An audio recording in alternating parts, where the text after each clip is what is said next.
د کونړ ولایتي ادارې د مسؤلینو په هڅونه نورګل ولسوالۍ د مزار درې د قبا ښارګوټی چې تیرې مرګونې زلزلې له بیخه نړولی و د 2 میاشتو په موده کې له سره په اساسي ډول جوړ او د زلزله ځپلو د استوګنې جوګه شو. د دې خلکو هغه بنیادي ستونزه چې د کورونو وه الحمدلله حل شوله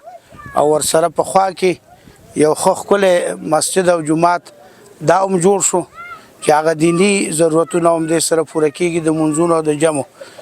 او دوی نه موږ ډېره مننه کوو. الله پاک دې دوی دغه خدمت په خپل دربار علی که قبول و منظور و گرزه. در شهرک قبا حدوداً 80 خانه ساخته شده طوری که مشاهده میکنید. یک شهرک بسیار زیبا الحمدلله به شمول یک مسجد جامع بسیار زیبا. کاش میتونستم برای کل مردم کنر که خانه‌هایشان ویران شده و در مزار که ویران شده، در سمنگان در زلزله ویران شده برایشان خانه میساختیم، ولیکن توان ما همی بوده فعلا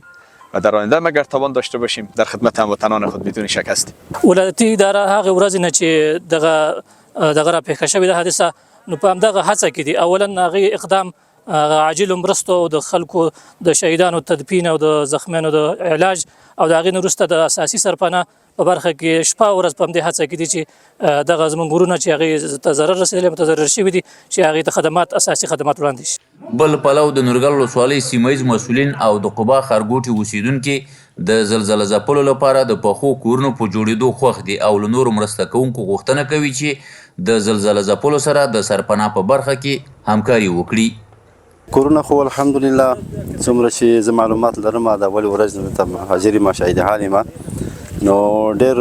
د کیفیت د لحاظ نه هم ښه صحیح اساسي کورونه جوړ شوي دي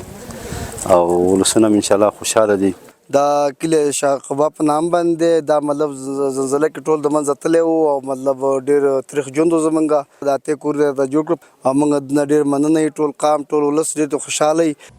د یادولو وړ ده کونړ کې تیرې زلزلې خلکو ته په مرګ ژوبلې سربیره نږدې 2000 کورونه ویجاړ کړي.